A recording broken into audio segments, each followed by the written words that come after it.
নমস্কার, অমৃত সুরলহরীতে সবাইকে স্বাগত জানাই। আমি সুপ্রিয়া। আজ আপনাদেরকে শোনাবো শ্রী শ্রী মায়ের স্নেহের দুটি অসাধারণ ঘটনা, যে ঘটনার মাধ্যমে যারা দুজন সেই স্নেহ পেয়েছেন তারাই বলছেন যে এমন মা সত্যি পৃথিবীতে বিরল। যে ঘটনার মাধ্যমে মাস্টারমশাইয়ের প্রাণ রক্ষা হয়েছিল, যে ঘটনার মাধ্যমে একজন ডাকাত শ্রী শ্রী মায়ের যে স্নেহ পেয়েছিলেন তা অতুলনীয়। এটি লিখেছেন শিবপ্রসাদ চট্টোপাধ্যায়। তিনি লিখছেন, করুণাময়ী শ্রী শ্রী মায়ের সম্পর্কে দুটি ঘটনা মনে পড়ছে। প্রথমটি আমার বাবার মুখে শোনা। পূজনীয় স্বামী গৌরীশ্বরানন্দ মহারাজও একটি চিঠিতে ঘটনাটির সত্যতা আমার কাছে উল্লেখ করেছিলেন। দ্বিতীয়টিও আমার শোনা। গৌরীশ্বরানন্দজি মহারাজ হলেন রামময় মহারাজ।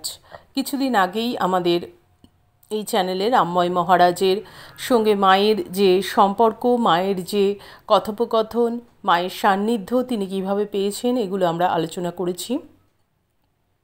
তো তিনি বলছেন, এই শিবপ্রসাদ চট্টোপাধ্যায়, আমার বাবা প্রবোধচন্দ্র চট্টোপাধ্যায় জয়রামবাটির কাছাকাছি হুগলি জেলার শ্যামবাজার গ্রামে বাস করতেন। বাবা ও আমার মা শ্রী শ্রী মার কৃপা লাভ করেছিলেন। শ্রী শ্রী মায়ের উৎসাহে ও প্রেরণায় ওই দরিদ্র অনুন্নত অঞ্চলে বদনগঞ্জ গ্রামে তিনি 1910 সালে একটি উচ্চ ইংরেজি বিদ্যালয় প্রতিষ্ঠা করেন। তিনি ওই বিদ্যালয়ের প্রথম প্রধান শিক্ষক ছিলেন। ওই বিদ্যালয়েরই প্রথম দিকের ছাত্র ছিলেন স্বামী গৌরীশ্বরানন্দ। তিনি শ্রী শ্রী মার কাছে অনেক দিন কাটিয়েছিলেন। বাবা ওই অঞ্চলের ইউনিয়ন বোর্ডের প্রেসিডেন্টও ছিলেন। ইনি এই যে প্রবোধচন্দ্র চট্টোপাধ্যায় এবং তার স্ত্রী শ্রী শ্রী মায়ের কাছেই দীক্ষা নিয়েছিলেন। তো ছোটোবেলায় উনি লিখছেন যে ছোটোবেলায় আমি বাবার কাছে শুনেছিলাম একদিন তিনি জয়রামবাটিতে শ্রী শ্রী মায়ের বাড়িতে আছেন। এমন সময় একজন একটি বিশেষ চিঠি বাবার হাতে দেয়। সেই দিনই সন্ধ্যার পরে হলেও বাবা যেন অবশ্যই গ্রামে ফিরে আসেন, এ কথা চিঠিতে লেখা ছিল। কেউ একজন একটা চিঠি দিয়েছেন এবং সেখানে সেই বিশেষ চিঠিটিতে লিখে দিয়েছেন যে সন্ধ্যার পরে হলেও যেন এই প্রবোধবাবু তার গ্রামে ফিরে আসেন। বাবা সেই মতো চলে আসার জন্য প্রস্তুত হয়ে মাকে প্রণাম করতে গেছেন। বাবার বিরুদ্ধে তখন নানা কারণে গ্রামীণ শত্রুতা চলছে।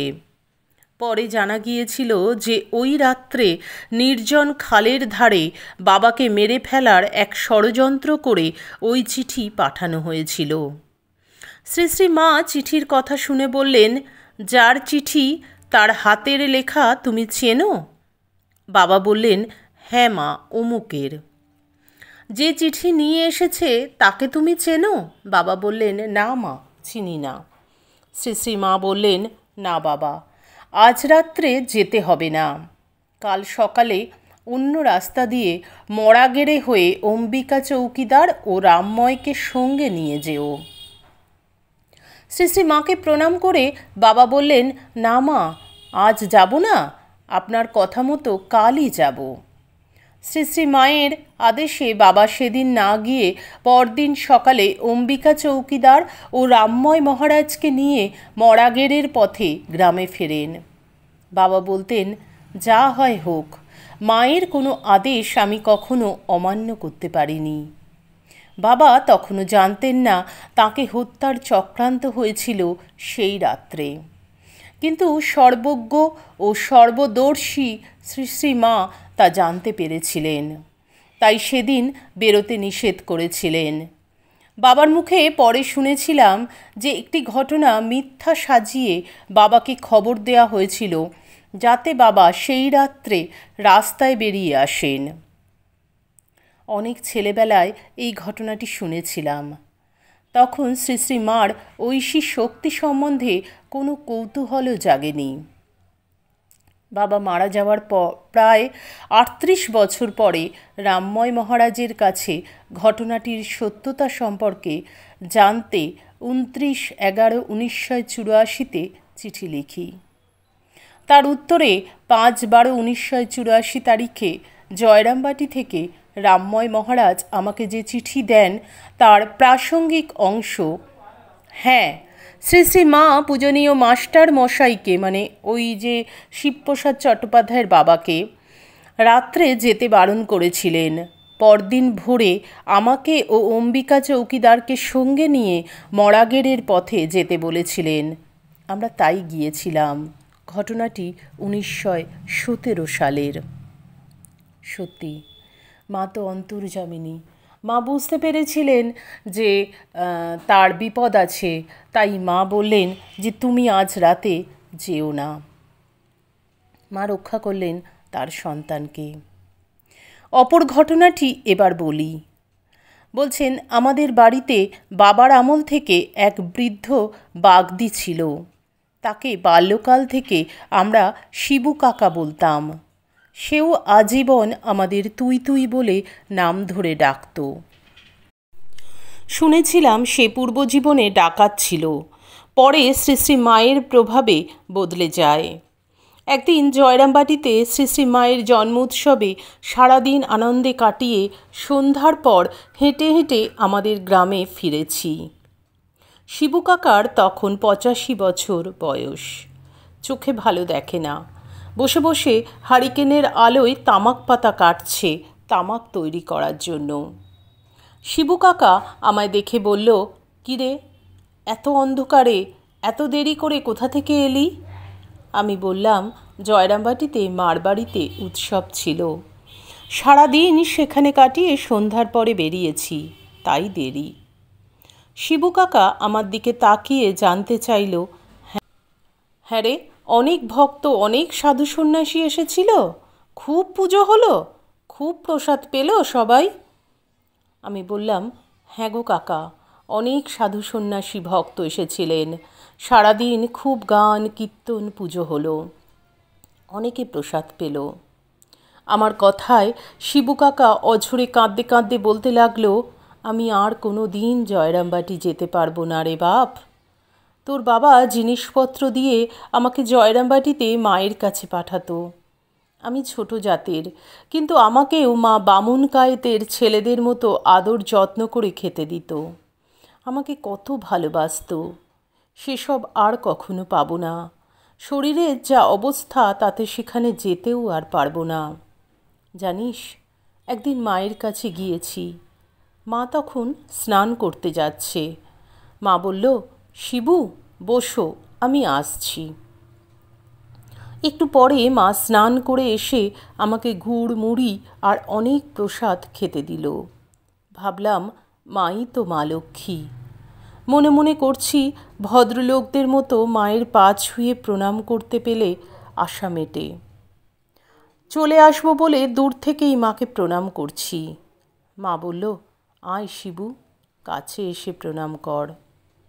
আমি মায়ের কাছে এসে তাঁর পা ছুঁয়ে প্রণাম করলাম রে বাপ। শিবু কাকা কথা বলছে আর হাউ হাউ করে কাঁদছে। তার কথা শুনে আমার চোখেও জল এলো। ভাবলাম, আমি লেখাপড়া শিখেছি, ভদ্রলোক, আর ও পুরনো দাগি ডাকাত, নিরক্ষর, জাতে বাগদি। কিন্তু ওই তো ধন্য, মায়ের কত আশীর্বাদ ও পেয়েছে। শিবু কাকার কথা রামময় মহারাজকে বলাতে তিনি আবেগ ভরে বলেছিলেন, সূর্যরশ্মি পদ্ম ফুলের উপরেও পড়ে, আবার নোংরা জিনিসের উপরেও পড়ে। তেমনি শ্রী শ্রী মায়ের স্নেহ, করুণা, আশীর্বাদ ভালো মন্দ, পাপী পুণ্যবান সকলের উপরেই সমভাবে বর্ষিত হচ্ছে। কেউ বুঝতে পারে, কেউ পারে না। অপূর্ব কথা জানলাম, অপূর্ব দুটি ঘটনা জানলাম। আমরা জানি ডাকাত বাবা তেলোভেলোর মাঠে সেই ডাকাতের কথা অনেকেই জানে, যারা সারদা মা ঠাকুর মাকে নিয়ে আলোচনা করে যারা, তারাই জানে। কিন্তু এই ডাকাতের কথা আমরা জানতাম না। যাকে মা কোলে তুলে নিয়েছিলেন, যাকে প্রণাম করতে দিয়েছিলেন, কৃপা করে তার জীবন ধন্য করেছিলেন মা, আর মাস্টারকে রক্ষা করেছিলেন, তার প্রাণ রক্ষা করেছিলেন। সত্যি মায়ের কথা আমরা যত আলোচনা করি তত যেন সমৃদ্ধ হই, ভালো লাগে, মনে হয় আরও আলোচনা করি মায়ের কথা। প্রত্যহ এইভাবে আমরা মায়ের কথা আলোচনা করছি। তবে আমি ভাবছি যে এবার থেকে আমি সপ্তাহে 4 দিন করে দেবো, সপ্তাহে 4 দিন করে মায়ের কথা আলোচনা করব। আর সোম, বুধ, শুক্র যেরকম আছে ঠাকুরের কথা মৃতপাঠ সেরকমই হবে। আজকের মতন এখানেই বিদায় নেব। আশা করি আপনাদের সকলের খুব ভালো লাগলো। ভালো লাগলে প্রতিদিনের মতন আপনারা লাইক, কমেন্ট, শেয়ার করবেন। যারা আমাদের চ্যানেলটি সাবস্ক্রাইব করেছেন তাদেরকে অসংখ্য ধন্যবাদ। যারা আমাদের চ্যানেলের নতুন বন্ধু তাদের কাছে অনুরোধ রইল চ্যানেলটি সাবস্ক্রাইব করে পাশে থাকবেন। ঠাকুর মায়ের কৃপায় আপনারা সকলে খুব ভালো থাকুন, সুস্থ থাকুন, সকলের মঙ্গল হোক, সকলের ভালো হোক। ঠাকুর মায়ের চরণে আভূমি লুণ্ঠিত প্রণাম জানিয়ে আজকের ভিডিও এখানেই শেষ করছি। আবার আপনাদের সঙ্গে দেখা হবে আগামী ভিডিওতে। হরি ওম তৎসৎ। শ্রীরামকৃষ্ণ অর্পণমস্তু। জয় মা শারদেশ্বরী, জয় তু স্বামীজি মহারাজ।